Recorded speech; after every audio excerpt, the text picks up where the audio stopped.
The Bible is full of admonitions, reminders, commands for people to love God. For instance, Deuteronomy 30, verse 16, "For I command you today to love the Lord your God, to walk in His ways, and to keep His commands, decrees, and laws. Then you will live and increase, and the Lord your God will bless you in the land you're entering to possess." A command to love God, isang utos na ibigin ang Diyos. Joshua 23, verse 11, "So be very careful to love the Lord your God." In Matthew 22:37, across the ages, the same theme would echo.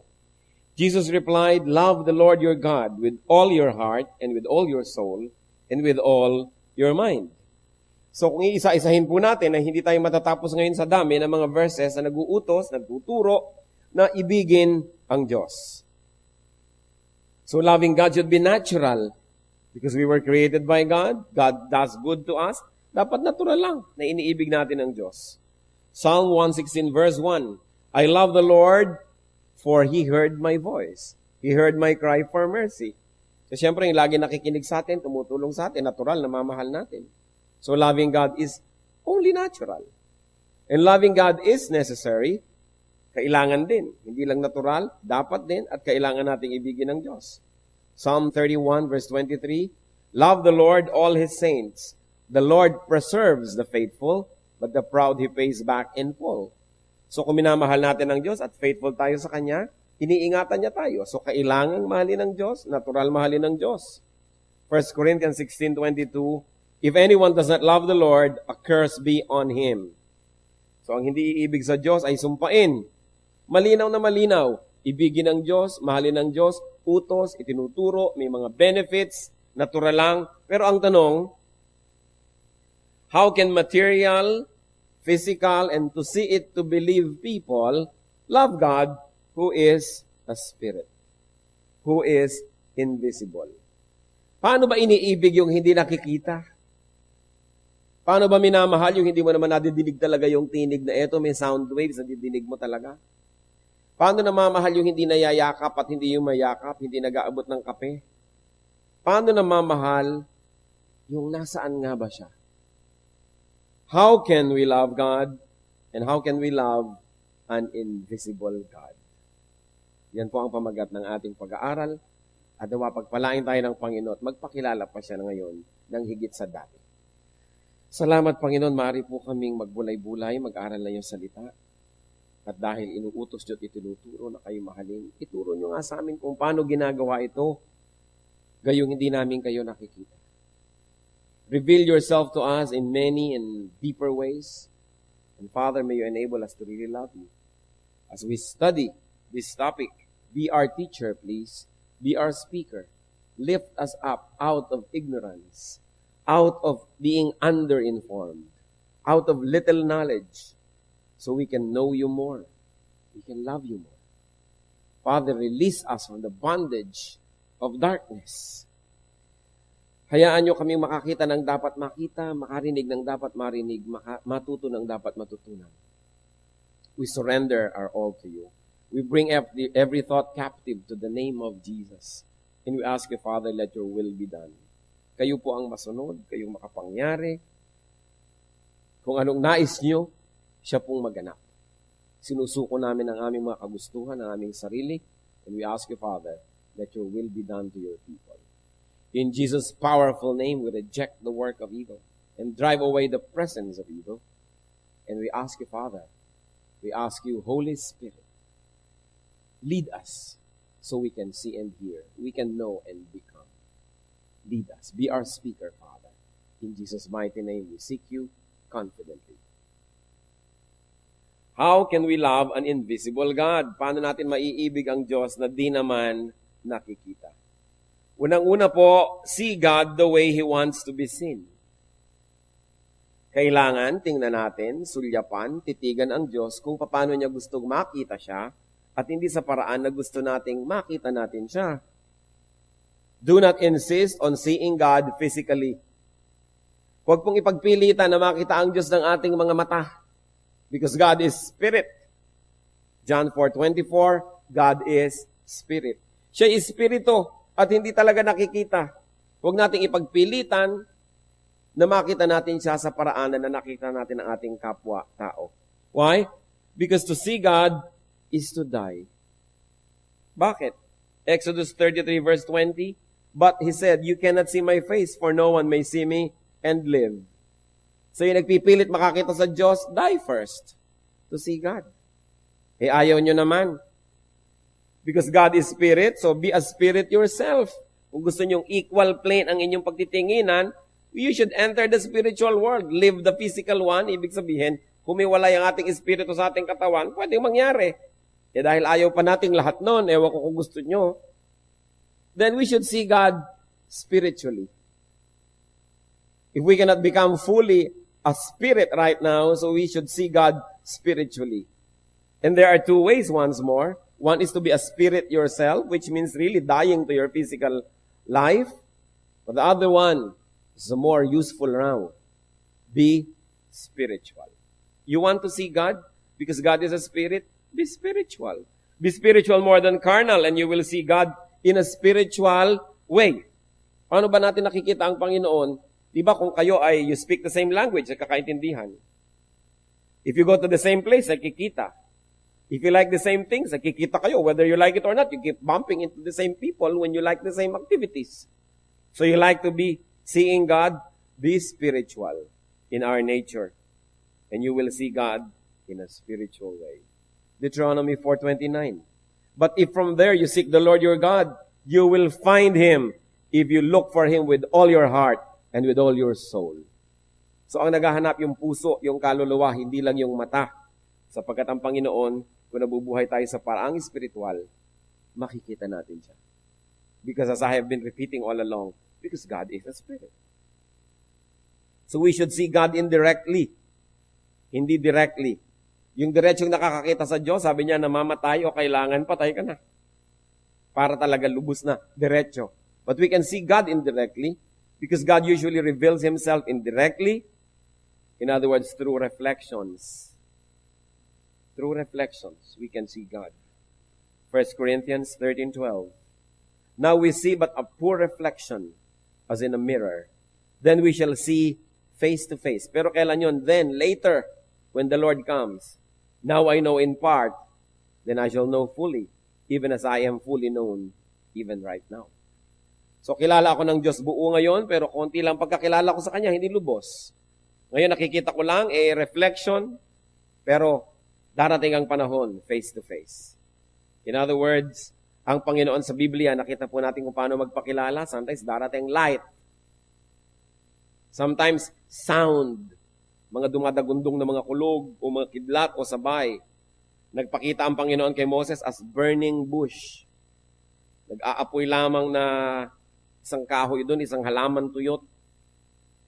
Nagpakita at nagsabit, nagparinig ang Panginoon sa pamamagitan ng mga prophets niya. Hindi naman siya gumagawa ng personal appearance para kakausapin. Yung mga prophet na kinakausap. Pagkatapos yung prophet ang magsasalita, indirect. And even the Father revealed Himself through the Son. So sa pamamagitan ng Diyos Anak, yung Diyos Ama ay nagpakilala rin, indirect. Hebrews 1:1-2. In the past, God spoke to our forefathers through the prophets at many times and in various ways. But in these last days, He has spoken to us by His Son, whom He appointed heir of all things, and through whom He made the universe.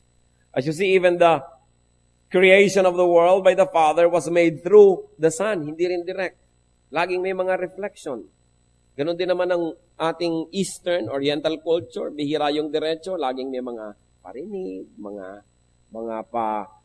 sabi nga nila mga palipad hangin, mga paligoy-ligoy, may mga padri-padrino, hindi laging direct. Kasi pagka-direct, di natin kaya. Kaya kung minsan iko-correct tayo ng isang tao, hahanap pa ng padrino, sabihin mo naman sa kanya, magbago-bago. Kasi pag diretso, kung minsan na-open tayo, hindi natin kaya. Pati rin pag-ibig, may mga hindi makapagtapat, may mga tulay-tulay pa, mga taga-sabi-sabi, yung pala naunahan na siya na yung sumalakay. Kasi hindi tayo diretso. Ganon din yung culture na nakikita natin sa Bible, may mga dinadaanan. So mahalaga na tayo man nadadaanan ng blessing patungo sa iba, hindi tayo yung lagi na lang bantay sa lakay. Kung binibigyan tayo ng marami ng pagpapala ng Diyos, siguro hindi atin lahat yun ipinaabot sa iba, pinapadaan sa atin, hindi natin dapat sinosolo agad. Kaya merong mga dinadaanan. Napakahalaga yon. So, paano nagpapakilala ang Diyos? Saan ba siya dumadaan? We can see God through, first and foremost, His Word.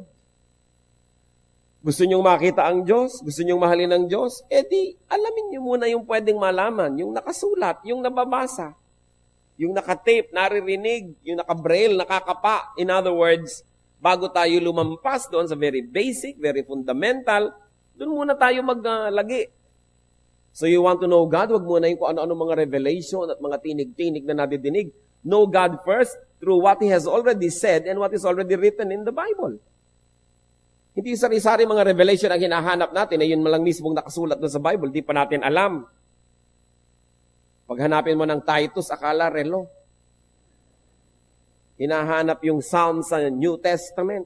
Tapos gusto pa, maraming revelation, ng mga direct revelation. Siyempre, bago muna tayong pagpakilala ang Diyos sa ganung paraan, ubusin muna natin yung nandun. Kaya ba nating ubusin yung nakasulat na? Sabi, gusto ko pong makilala ang Diyos, makita ang Diyos. Ba't ka nakatingin sa ulap? Masisilaw ka lang dyan.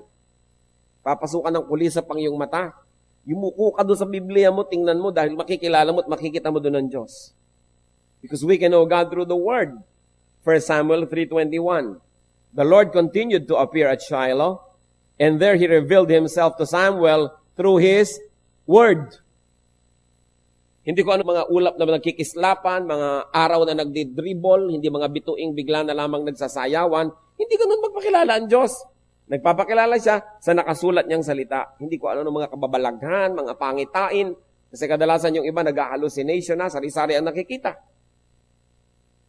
Unahin muna what is known and what is seen and what is visible and readable. And then see God the Father through God the Son, through the Lord Jesus Christ. And of course, not His physique. Hindi na naman yung katawan. Pinagkakaguluhan na naman yung bangkaprasong tela sa Italy, yung ba talaga ang x-ray ng mukha ng Diyos? Physical na naman. Yung ba talagang mga bato sa banahaw na nakauka yung mga hakbang, yun ba talaga ang bakas ni Jesus? Ito ba talaga ang koronang tinik? No? Na isinuot ni Lord? Ito ba talagang nasa loob ng aking kwintas na relikaryo? Tunay, nakaprasong kahoy na nagmula sa krus na pinagpakuan kay Jesus? Ito nga bang nasa loob nitong aking mahiwagang bote, pinutol na buhok ng Panginoon? Ito ba ang kanyang koko, ang kanyang ingrown? Ang daming ganyan eh. Pinagkakaguluhan. Maniniwala kayo sa dami ng may suot ng kaprasong kahoy na nagmula sa krus ni Kristo. Pag pinagdugtong-dugtong nyo, isang gubat na. At bakit mga yung gustong maniwala ay naniniwala agad, samantala ang mga Hudyo ay sinusunog ang kahoy na pinagpapakuan ng namamatay. So anong aabutan nyo? So alam na alam nyo. Meron pa nga sa Italy, isang buong bahay. Dinadayo ng karami-raming tao. Dahil sabi, doon daw sa bahay na yon, ipinanganak ang Panginoon. Bakit nasa Italy? Binuhat daw ng mga anghel. Maraming naniniwala. Yung pong mga masyadong mahilig na makita ang Diyos in a physical way, sari-sari ang makikita. So we are not interested with His physique, with the physique of the Lord, but with His ideals. Not with the way He looked, but with His personality. Not with all the kitchen implements and utensils He used, but His traits. Not yung mga hakbang-hakbang at bakas-bakas niya sa mga bato-bato, but His mission. Hindi tayo interesado sa kanyang mga isinuot, sa kanyang mga inupuan, hinigaan, but His heart. In other words, you want to know the spiritual God, transcend the physical and look for what is spiritual. Kadalasan din, nagkakagulo tayo. O eto ang damit ng aking lola, eto ang isinuot niya, eto ang kanyang gintong ngipin. Pero ano ba yung mga sinabi ng lola natin? Ano ba yung ideya niya? Ano ba yung pagkatao niya? Mas mahalaga kaysa sa material culture. Kaya yung pagpapakilala, hindi lang sa nakikita, lumalampas. Minsan sabi ni Philip kay Lord, Lord, ipakilala niyo naman sa amin ang Ama. Sabi sa John 14 ng Panginoon, verse 9, Jesus answered, Don't you know me, Philip? Even as I have been among you for such a long time? Anyone who has seen me has seen the Father. How can you say, show us the Father? So gusto niya makita talaga ito, nakabukod, may bigote, matanda na, puti ang balbas. Physical na physical, cartoon na cartoon. So paano mo masasabi, ipakilala ko sa iyong Ama? Hindi pa ba ako kilala? Kung ano ko siya yun. Kung anong ipinakilala ko sa inyo, siya yun. Paano natin ipapakilala ang Diyos sa mga tao? Dapat nasasabi din natin kung ano nakikita mo sa akin. Yun ang Panginoon. Sabi mag-Bible study naman tayo, ipakilala niyo yung Diyos sa amin. O sige. Tapos ang ganda-ganda ng lesson sa Bible study, tapos yung buhay mo ang layo-layo doon sa lesson. Yung nakakalito yata. Kasi ang tunay na pagpapakilala sa pamamagitan ng ipapakita natin kung ano naging epekto sa atin, ang ipinapakilala natin. Gusto natin ipakilala ang Panginoon, makita sa buhay natin. Kahit malang hindi pa perfect yun at hindi pa kumpleto, nakakakita naman sila ng pag-asenso. Kamukha ka naman ng Diyos more and more. Then you become credible. So we see God through the Son. We also see God through creation. Ewan ko kung hindi kayo absent nun sa mga biology classes. Titingnan nyo sa ilalim ng microscope, sa loob ng microscope, yung mga kung ano mga cells. Makikita nyo na may Diyos. Bakit ganito? Yung mga cells na gumagawa ng pagkain sa halaman, nandun sila sa ibabaw ng dahon at wala sa ilalim kasi nandun yung araw. Paano nila nalaman doon sila pupunta? Kaya nalilito sila pag dinedekorasyon nyo ng ilaw yung halaman, may ilaw sa ilalim, nalilito yung cells kung saan pupunta. Pero meron silang dapat kalagyan. Pag tumingin kayo sa kalawakan, gumamit kayo ng mga kung ano-anong telescopes, nakikita nyo may Diyos. May designer eh. Kung nakikita nyo, bakit nga ba ang buko? Bakit ang nyog? Ang kapal ng balat. Kasi sa taas ng puno, pag naglaglag yung bunga, kung walang kutsyon, edi nabiyak. May kutsyon. Diba? At kung nahulog siya sa tubig, yun ang kanyang floater. Lulutang. Madadala ng alon sa kabilang pulo, dadami yung nyog. Kasi alam niyo naman yung creation, utos ng Diyos, magparami kayo. Kaya pati nyog, nagpaparami, lumulutang sa tubig. O yung mga puno ng nara, yung mga bulaklak nila, merong laki-laking parang pakpak. Para pag nalaglag, dadali ng hangin sa malayo, makakapagtanim din sa malayo. Yung iba naman, ang tatalino, nagpapatuka sa ibon. Kasi ang tamis nila. Tutukain ng ibon. Alam niyo kung ano mangyayari sa ibon? Pagdating banda doon sa malalayo, sige, siyempre, what comes in must come out. O dito naman lalabas yung buto. O doon na natanim, may kasama pang fertilizer agad. Tutubo na naman. Alam niyong may Diyos. Pag nahiwa kayo, bakit nag-aampat yung dugo pagkatapos nun? Ang nangyayaring proseso. Kung paano yung mga cells natin ay sumasabog pag nasa may mga bunga dito at may oxygen and they release threads like thrombins. Nagiging parang mga net. Sinasalo nila ngayon yung mga ibang cells ng blood. Kaya sila naaampat pag nahahanginan, tumitigas.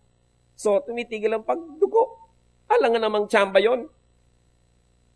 Kaya sabi sa Colossians 1:15, He is the image of the invisible God, the firstborn over all creation. And Romans 1:20, For since the creation of the world, God's invisible qualities, His eternal power and divine nature, have been clearly seen, being understood from what has been made, so that men are without excuse. Sabi, mula pa noong umpisa, nung nilikha ang Diyos, ayan nagpapakilala na ang Diyos mula sa mga bagay na kanyang nilikha. Hindi mo na kailangang akyatin yung langit para mo siya makita. Biyakin mo lang yung nyog. Malalaman mo na, ang linis naman ng tubig nito. Paano nangyari? Hindi ba kayo nagtataka ang mga halaman? Yang lupa, pareho lang naman. May puno ng siniguelas, may puno ng mangga, may puno ng kamatis. Pare-pareho lang ang sinisip-sip nila ng nutrients, pare-pareho lang lupang nananiman. Ang bunga naglalabasan, iba. Pag dumaan na sa kanila, napipili nila na, itong ilalabas ko, yung ganitong lasa, yung ganun. May creator. Kaya sabi, walang excuse ang tao. Para hindi yung sabihin, hindi ko naman kasi nakita ang Diyos. Huwag mo akong sisihin na hindi naniwala. Wala naman ako nakitang proof. At ang lagay, lahat ay tsamba. Bakit yung mata natin nakakakita? Bakit kurap ng kurap? Hindi mo na iniisip kumurap. Alangan namang may tatalsik. Iisipin mo pang kumurap. Kurap. Natalsikan ka na. So nagkukusa na. Inuutusan nyo ba ang puso nyo pumintig lagi? Kahit tulog nga kayo, pumipintig. Kasi may designer. Sabi siya sa creation of the world, the invisible nature of God is seen through the visible things that He created. So, nakikita pala natin ang Diyos. Huwag kayo magreklamong di natin nakikita. Hindi ba yung mga katutubo, lalo yung mga Indian sa mga pelikula, titingnan nila, may apoy dito, alam nila, 3 hours ago may nagsindi dito. Nakita lang nila yung ginawa, alam nilang may gumawa. Titingnan nila yung mga bakas-bakas sa mga hayop. Alam nilang, ay may hayop na dumaan dito, may bakas eh. Eh ano ba ang bakas ng Diyos sa buhay natin? Kailangan pa ba natin siyang makita literally para maniwala? Paano pa nakikita ang Diyos mula after creation? Nakikita natin ang Panginoon through personal revelation to us.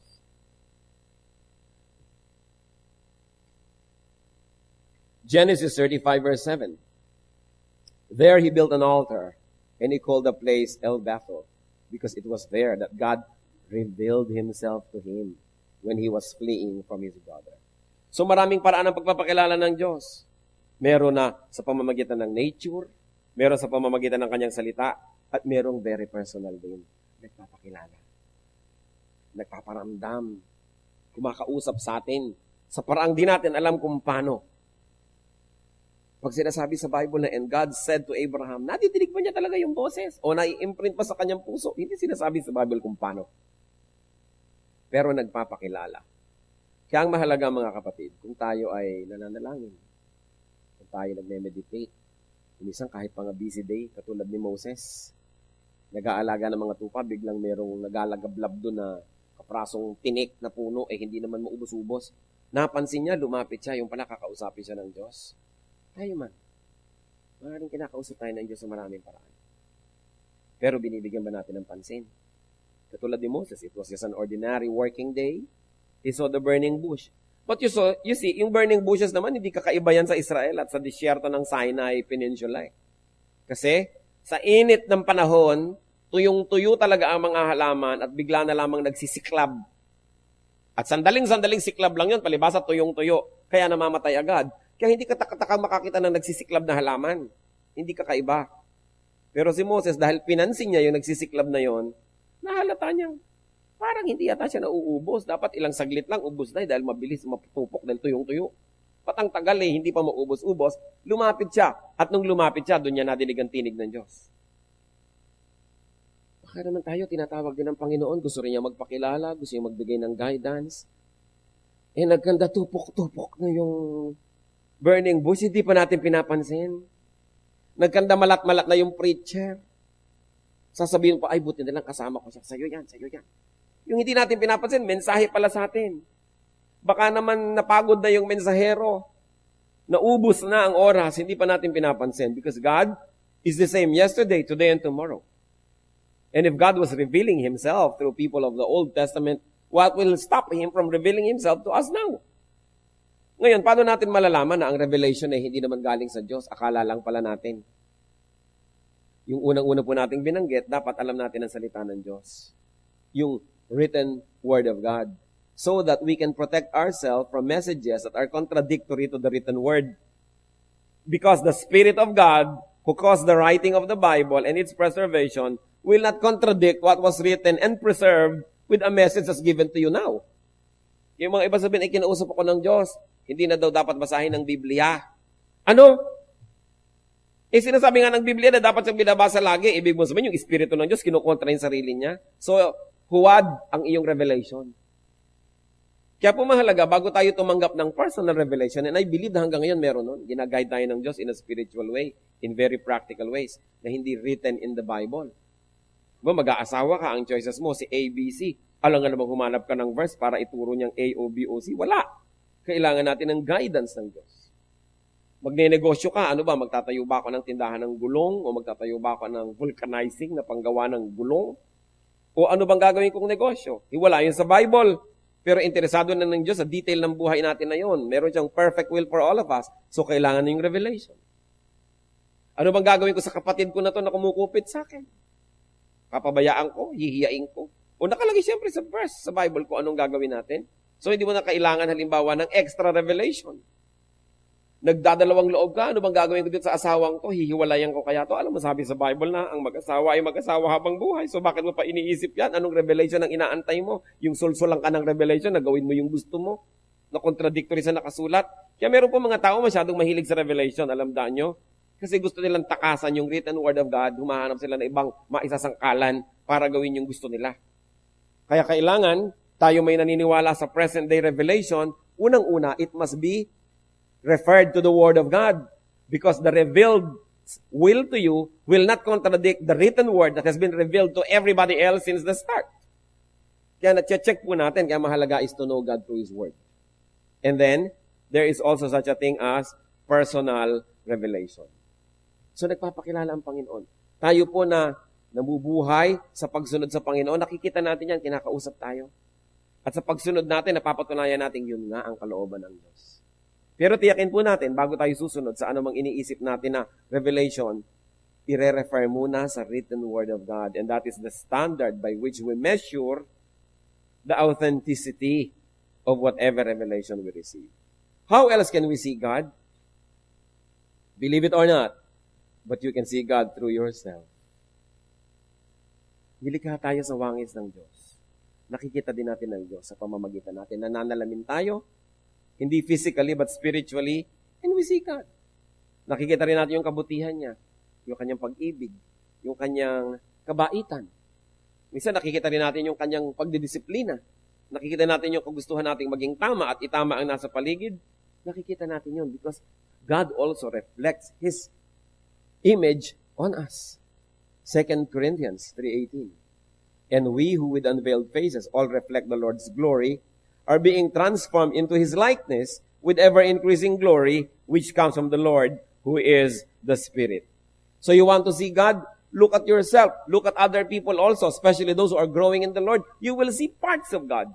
You will not see the whole of God, but you will definitely see parts of God. So ano pong makokonclude natin? That God is not really invisible. That God is not really impossible to see. Kaya lang, hindi natin dapat ipilit na makita siya in a physical way. Those who insist on seeing God physically end up making their own gods. Yan ang panganib. Yung nagpipilit na makita ang Diyos sa isang paraan na physical, sa pamamagitan ng mata, mahipo, sa pamamagitan ng kamay, ay gumagawa at umiimbento ng kanilang mga Diyos-Diyosan. At itong dahilan, kaya naging talamak ang idolatry. Hindi kontento ang tao na makita ang Diyos sa spiritual way, through His reflection, indirectly, through His word. Gusto pa nila physical masyado. Kaya gumagawa sila ng mga Diyos-Diyosan. Psalm 115, verses 2 to 8. Why do the nations say, where is their God? Hinahanap daw ng mga bansang hindi mananampalataya. O nasaan ang Diyos nyo? Nasaan? Patingin. Our God is in heaven. He does whatever pleases Him.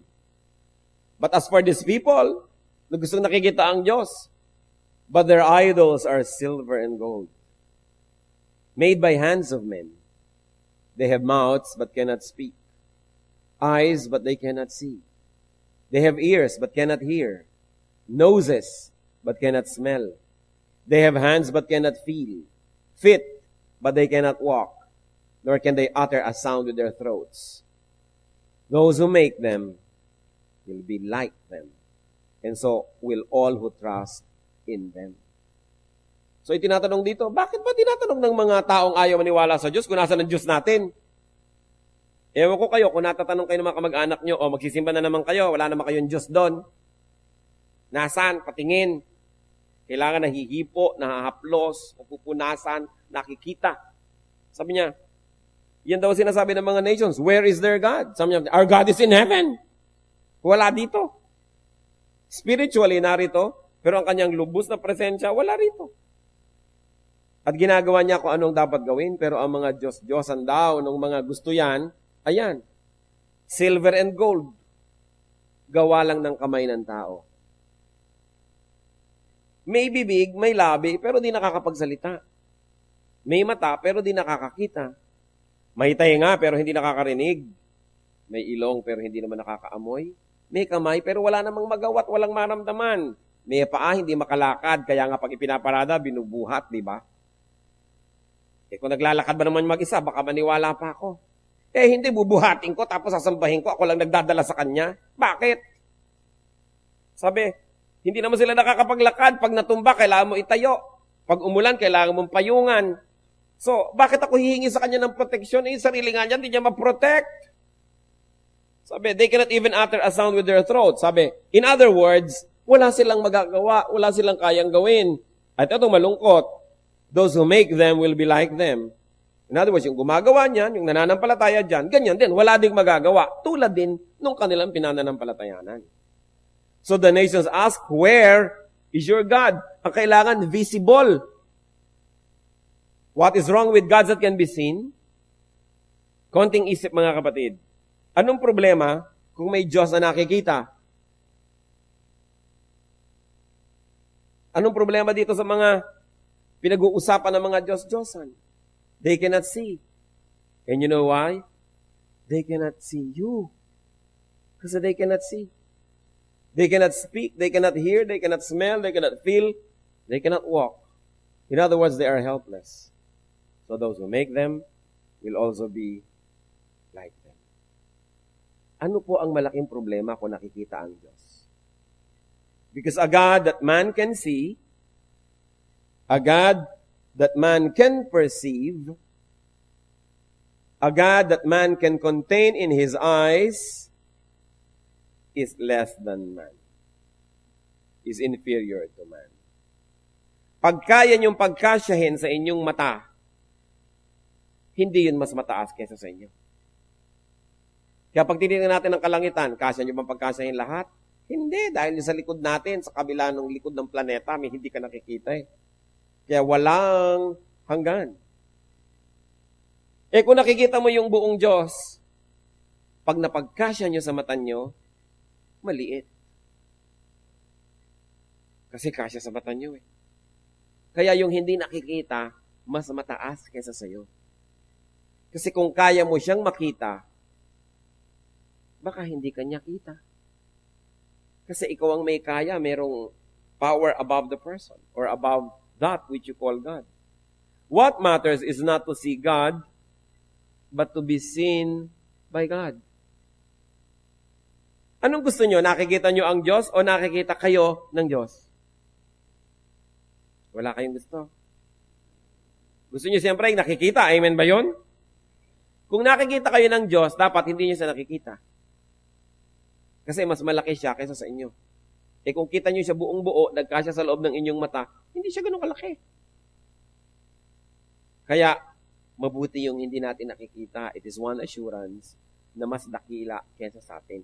Mas malaki kaysa sa atin, kaya tayo nakikita niya, siya hindi natin makitang lubos, kapra-kapraso lang, sa kalakihan. Kaya pagkita mo buong buo, eto mula ulo, eto paa, eto 2 feet pa nga ang sukat, paano magiging Diyos? Ang liit. Kahit pa nga kasi laki ng planeta yan, kasi laki ng buwan, pag malayo ka, kita mo na rin buo. O di ba yung araw, ang laki-laki, pero kita mo rin buo. Lumayo ka lang. Ang Diyos, kahit sa kamag ko tayo, hindi mo makita ng buo, sobrang laki. Yun ang maganda. Hindi yung kayang-kayang i-contain ng ating senses. Jeremiah 23:24. Can anyone hide in secret places so that I cannot see him? Declares the Lord. Do not I fill heaven and earth? Declares the Lord. Ganun siya kalaki. Kaya malaking insulto sa Diyos na gumawa ng physical image na representation niya. Dahil pinaliit mo ang kanyang halaga. Napaliit mo na-reduce mo siya.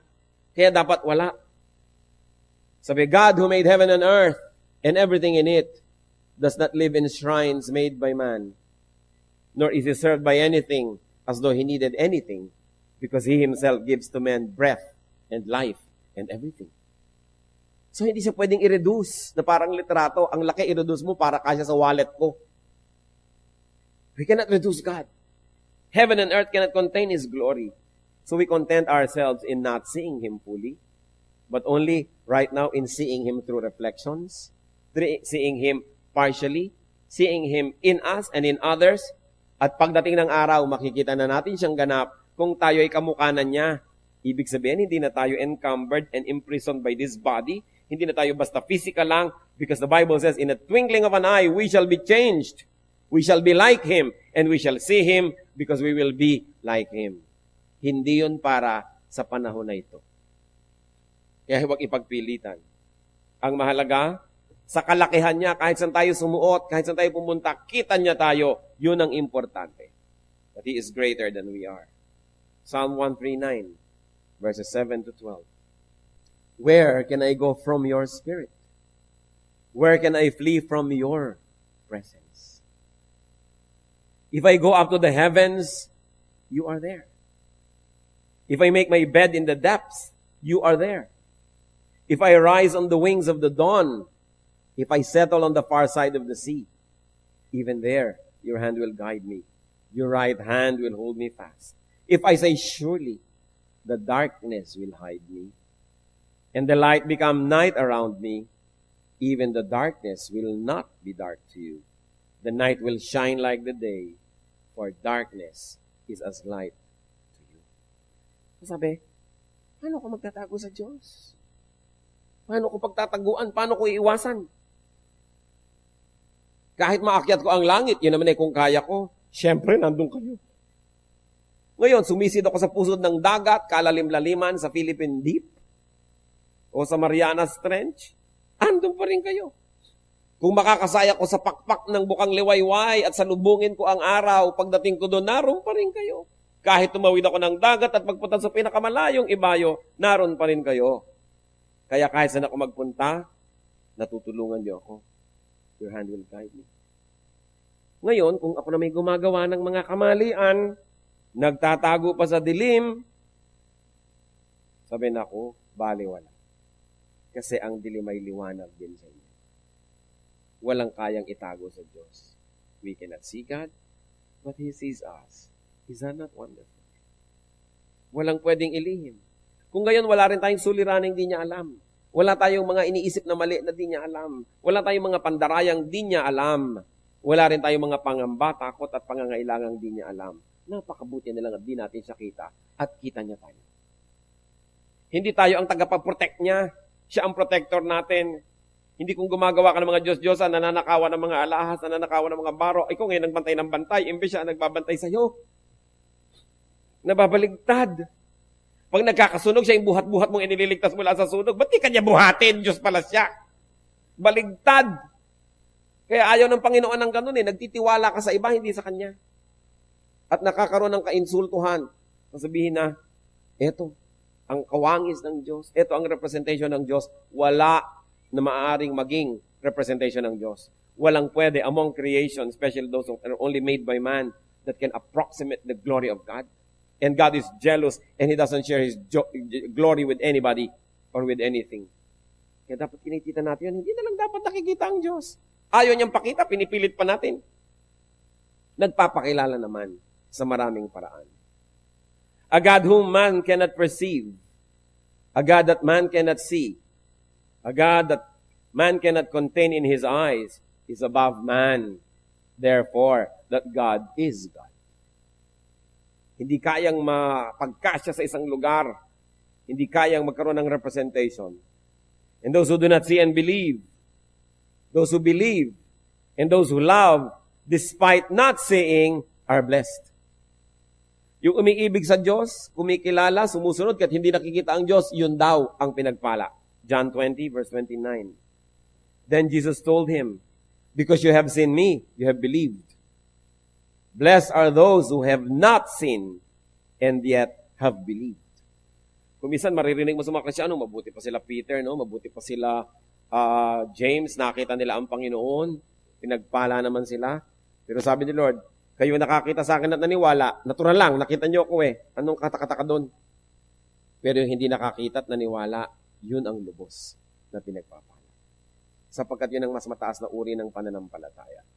1 Peter 1:8. Though you have not seen Him, you love Him.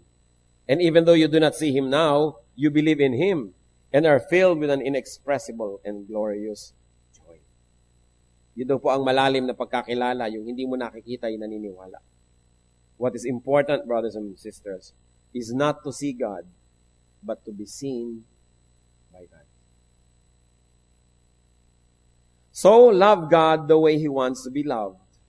Remember, ang pinag-uusapan po natin, how can we love an invisible God? Point number 1 natin is, see God the way He wants to be seen. At lahat ng diniscuss natin, may kinalaman doon. Pangalawa, love God the way He wants to be loved. Not the way we want. Treat God the way He wants to be treated, not the way we want to treat Him.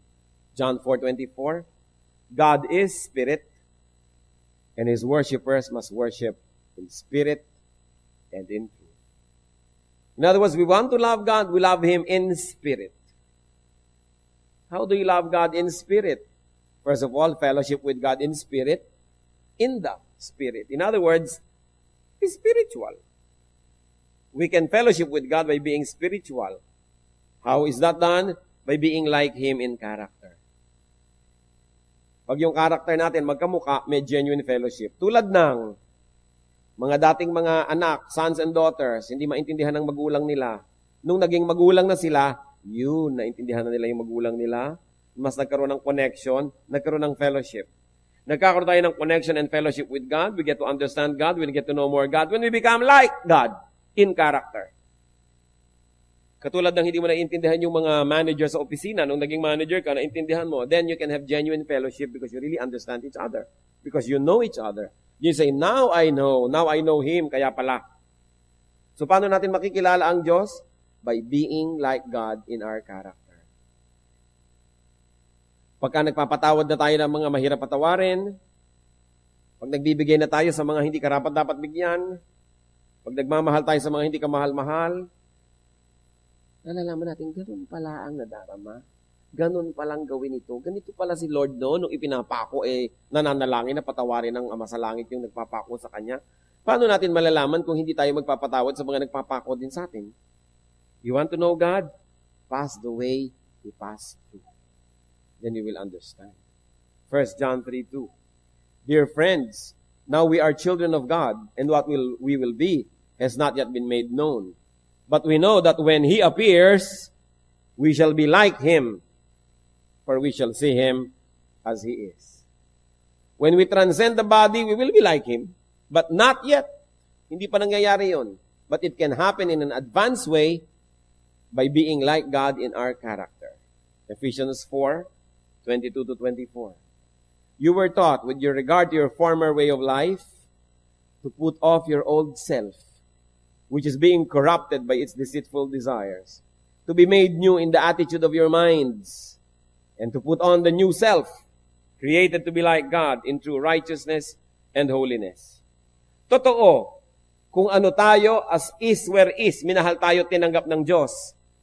Pero hindi ibig sabihin, hanggang mamatay na lang tayo, as is where is pa rin. Kuminsan, merong isang babaeng hindi marunong magluto. Sasabihin sa kanyang asawa, bakit? Tinanggap ko naman ako nung araw, hindi ako marunong magluto. Nung nililigawan mo ako, alam mo naman puro fast food ang kinakain natin. O bakit ngayon 20 years na tayong kasal, hinahanapan mo ako makapagluto? O iba naman yung tinanggap kayo kung ano yung kalagayan nyo bago kayo ikinasal. Pero hindi naman ibig sabihin, lisensya nyo na yun na huwag nang umasenso habang buhay. Sasabihin nila lalaki, alam mo naman na bangag-bangag ako nung nililigawan kita, nagustuhan mo ako. Tapos ngayon, hahanapin mong magbago ako, mag-ayos. Syempre, may anak na tayo, meron na tayong mga babayarin na bills, ibinalik na naman ng PPA, no? Sa kuryente. PPA nga ba yun? Mahal na naman, tapos pabangag-bangag ka pa dyan. Hindi ko mo tinanggap kita nung araw na ikinasal tayong ganon, ibig sabihin, lisensya mo na yun, na ganon ka na lang habang panahon, dapat man umasenso ka. Tinanggap ka na nga ng ganon, di dapat umasenso ka naman bilang pag-appreciate na tinanggap kang ganon. Marami pong ganyan mga tao sabihin, bakit ganito na ako nun Oo nga, pero ibig sabihin, 20 years, 15 years, 5 years, dumadaan, ganon ka pa rin, di ka man lang aasenso. Ano ba sabi sa Bible?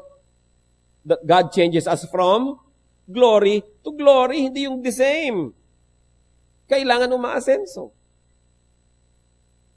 Sasabihin pa niya, 3 na nga ang anak ko sa pagkadalaga nung ako iniligawan mo ano naman magkaanak uli akong 4 ngayong asawa na kita, kung kani-kanino. Tama ba yon? Tinanggap ka na nga na gano'n o kalimutan na ang nakaraan. Ibig sabihin naman, ayos-ayos na tayo. Alangan namang dumami na naman yung anak mo kung saan-saan gilid-gilid. Dahil lang tinanggap ka nun. Dapat umaasenso tayo, nag-iiba. We become better and better. So sabi, you were taught in your former way of life to put off your old self. Kailangan magbago. Put on the new self. And by that way, we will know God more and more.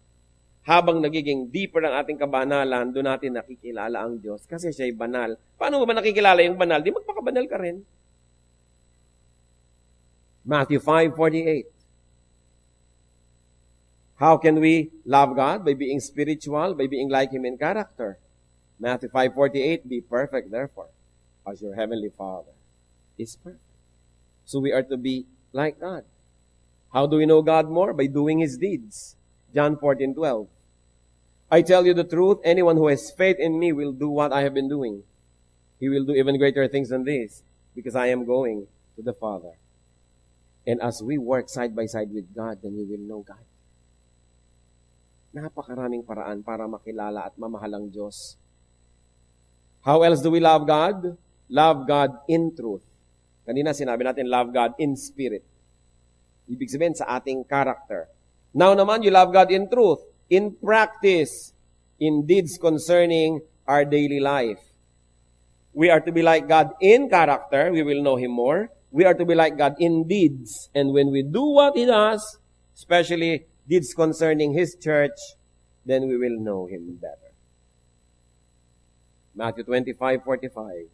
He will reply, I tell you the truth, whatever you did not do for one of the least of this, you did not do for me. So ano pa palang ginagawa ng Panginoon? Hinahanap niya sa atin na gawin yung mga ginagawa niya sa tao, sa church, yung mga ginawa ng Panginoon, dapat din natin gawin. Yung ginawa niya sa kanyang creation, what He did to His creation, inaruga, minanage, dapat ganun din ang gawin natin.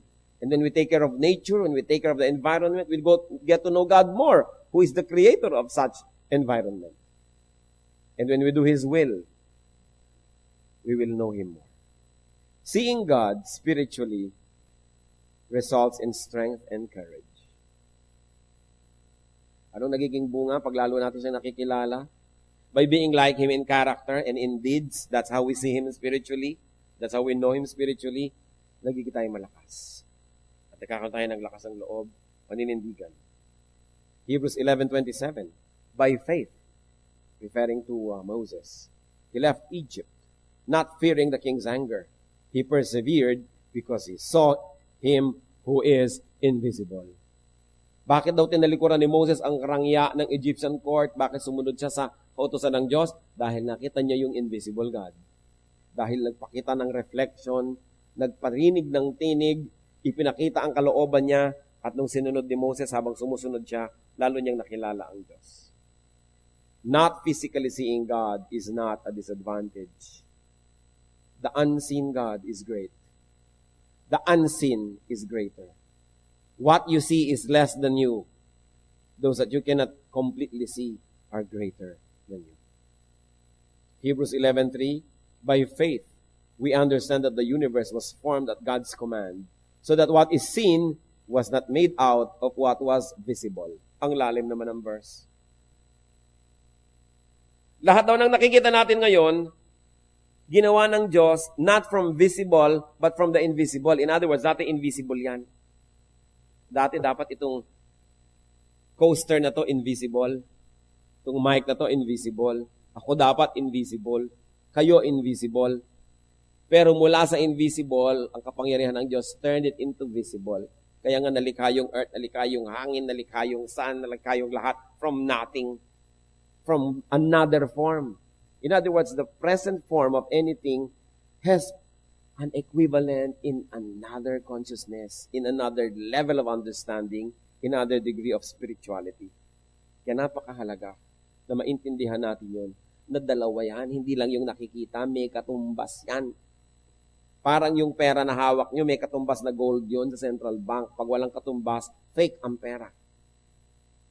So lahat ng nakikita rin natin sa physical world, may katumbas sa spiritual world. Katulad ng limbawa, nakita nyo yung asawa nyo na kasi mangot.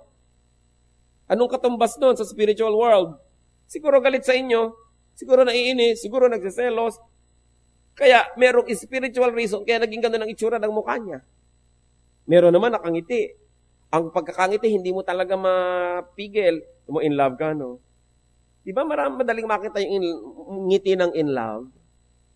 O ano yun? May spiritual reality, meron siyang love, lumalabas sa physical world. Yung physical, nagpapakilala lang doon yung spiritual. Kaya kung gusto nyong tunay na magwagi, hindi physical to physical ang labanan, spiritual. Kaya sabi sa Bible, our battle is not against flesh and blood, but against powers in the air, against principalities. So kung gusto natin magtagumpay, halimbawa, gusto nyo mawala ang aswang sa buhay nyo, hindi kayo magpapakita ng kaprasong krus na kahoy kasi physical lang yon. Anong kaya nun sa spiritual aswang, halimbawa, mangat meron nun? Kailangan prayer. Kailangan a holy life. Kailangan relationship to God, which is in the spiritual reality. Doon pa lang sa spiritual level, pwedeng labanan yung mga masasamang espiritu. Pero lalabanan mo ng tubig, wisik-wisik, anong mangyayari? H2O lang yon. May butete pa kumisan. Natatakot ka sa aswang, bawang ang ilalagay mo. Eh kung espiritu ng aswang ang nagpapalakas sa kanya, bakit siya matatakot sa bawang? Samantalang nakita niyo si Satanas humaharap sa Diyos, sa Book of Job. Bakit mo ngayon maitataboy ng tubig? Bakit mo itatabos ng picture? Bakit mo maitataboy ng kung ano-anong mga props? Paano mo maitataboy ng physical, yung spiritual? Eh mas mataas ang level nun. Kaya dapat ang labanan sa spiritual. Halimbawa, lagi na lamang akong kinakaya-kaya ng aking mga pagnanasa, kaya some people will fast. So that they will deny the body, they will deny the urges and the desires para makarating sila doon sa spiritual level and through prayer and a godly life, doon sila lalaban at doon na nanalo. At pag doon tayo lumaban, walang talo because God is already victorious. So nagagalit ako sa iyo, galit na galit ako, anong gagawin ko? Habulin kita ng taga. Pwede ba akong manalo? Manalo man ako, nakulong naman ako, nag-guilty rin ako, talo pa rin ako. So anong gagawin ko? I'll fight you in a spiritual way. I'll pray for you. At kung sobra kang nakakainis para ako magwagi, matatawarin kita. Paano mo pa ako maiinis? Eh, nagpatawad na ako. Eh, di panalo ako. Kaya dapat espiritu ang panlaban, hindi physical. Our battle is not against flesh and blood, but against powers in the air, against principalities. The only way to fight them is to go to the spiritual level and wage the battle there. How do you do that? By living a spiritual life and by using spiritual tools in the name of the Lord. And when we do that, we can never fail because Jesus Christ is victorious.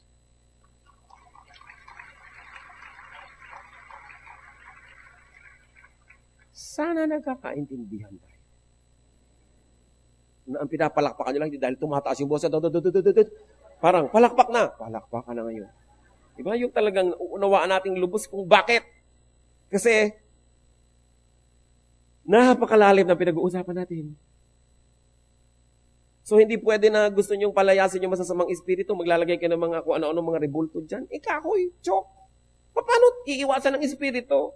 Eh, lampas doon ang kapangyarihan nila. Kaya ang panglaban natin, espiritu ng Diyos.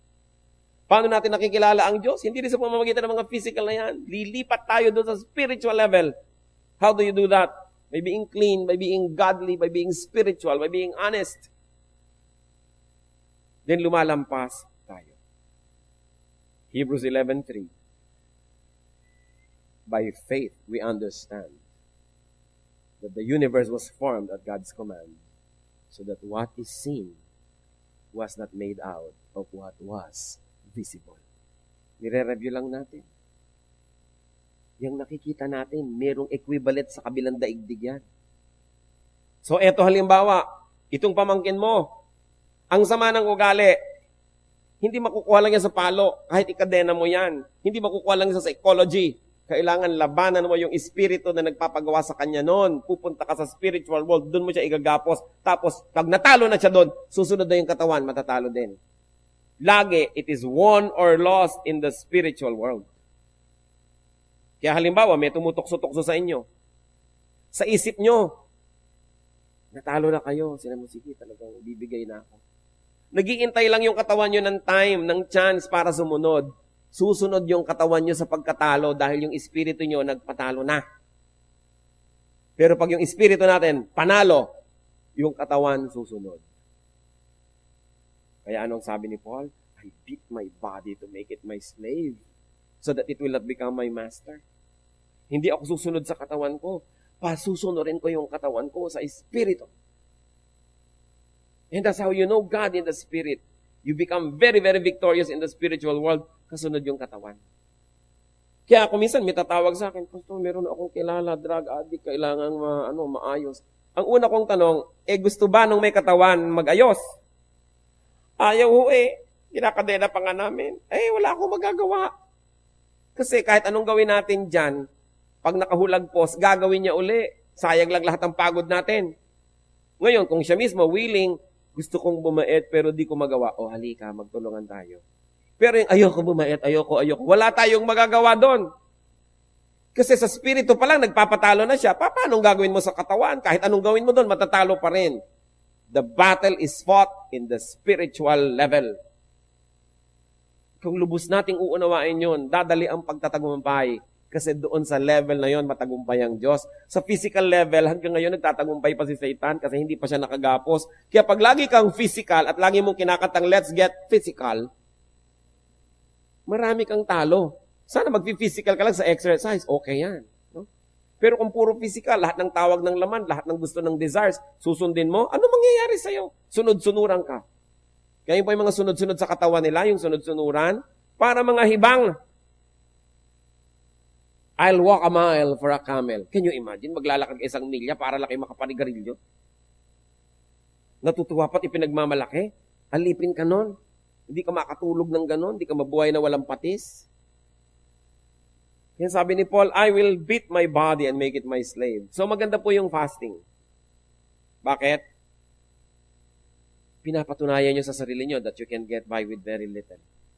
Kasi kung minsan, nagigita yung slave ng ating desires, akala natin hindi tayo mabubuhay ng walang comfort. That's why kung minsan nagka-camping, nagre-retreat. Para mahirap-hirapan ng iyong katawan, makakain ka ng hindi mo laging gusto. Para you declare freedom and independence from your habits. Pero kung magka-camp, dala mo rin ang lahat. Bakit pa? Practice nga yun eh. Para sabihin yung, kaya kong mabuhay ng ang unan ko bag ng semento. Pwede naman ako na ilang araw na ganito lang kinakain. Then, hindi tayo nagiging slave ng ating mga desires. Napapatunayan natin every now and then, periodically, ang Diyos pa rin at ako ang amo ng katawan ko, hindi siya ang amo. Kasi yung mga tao na ang amo nila ay ang katawan, hindi sila malaya. Sila ay alipin. Kaya tayo nagiging alipin ng mga bisyo, ng mga habits. So, God is invisible. Buti na lang. Ibig sabihin, He is great. He is greater than we are. He is greater than our problems. Huwag natin ipagpilitang makita siya in a visible way. The invisible is much bigger, much greater, and much more glorious. Tandaan natin, ang kayang makita, yun lang, mas maliit. So kung kitang-kita mo, maliit yan. Do not insist on seeing God. Do not insist and do not be discouraged and confused by God's invisibility. Because we can love without seeing. Pwede yun. Do not be like the pagans who adore visible gods. Mga kapatid, makinig kayo. Kung kayo ay tumalikod na sa mga Diyos-Diyosan, tapos pag nakakarinig kayo ng tugtog na mimiss nyo at gusto nyo sumunod, mag-ingat. Huwag nang mamiss pa. Kung ano mo, namimiss ko yan. No? Namimiss ko yung ganito, mga usok-usok, mga tunog-tunog, mga ganyan-ganyan. Huwag nyo na imiss. Malaya na nga kayo, mamimiss-miss pa kayo. Wala pa ako nakita na nakulong sa city jail, pagkatapos na-miss niya, bumalik kusa. Yung susunod-sunod ka sa mga ganito, actually, imprisonment yan. Pag malaya na tayo, sige na, let's fight the habit. Kung minsan, parang hinihila-hila ka dahil force of habit, declare yourself independent. Mahal tayo ng Diyos. Gusto niya tayo malaya. At tandaan, kung hindi natin ginagawang Diyos-Diyosan, yung mga Diyos-Diyosan, huwag din natin gawing Diyos-Diyosan ang ating katawan. Hindi naman ibig sabihin, papabayaan nyo na yung katawan nyo. Mahalin dahil temple of the Holy Spirit. Pero huwag laging sundin kasi ipapahamak tayo niyan. Dapat controlled natin yung katawan na yan. Sabi ni Paul, I beat my body to make it my slave. So let us love God, what? In a spiritual way. First, by being like Him in character. And second, by being like Him in our deeds, in our activities, then we will know Him. And we will develop this love affair with our Lord. Dear God, salamat, nagpapakilala po kayo sa amin. Salamat at patuloy niyong pinalalalim ang pag-unawa namin ng mga dapat at katanggap-tanggap na paraan kung paano kayo kinikilala at dapat sinasamba. Sa mga pinalaya niyo na Lord doon sa slave ng mga idolatry, turuan niyo kami Lord na hindi lang maging malaya sa sarili kundi maging blessing din kami sa iba. Na hindi kami maka-offend needlessly, but we should stand for the truth. Na kayo na invisible God, kayo ang may kagustuhan maging invisible. Huwag naming pilitin na magkaroon ng visible representation. Sapagkat kung gusto niyo namang meron nun, kayo na sanang nag-utos at nagbigay ng mga models nun. So teach us, Lord. And teach us to be sensitive to the needs of those people who are in this kind of activity. Lord, sa sandaling ito, humihingi kami ng mga personal application ng message na ito. Turuan niyo kami, Lord, because we like to love you, and you like us to love you, but you're invisible. So teach us to love you, not in a physical way, but in a way that's spiritual. Mga kapatid, sa ilang saglit, magbulay-bulay tayo. At appreciating natin that God is Spirit, therefore is greater than us. Humingi tayo ng mga maraming paraan kung paano lalo pa siyang iibigin in a spiritual way.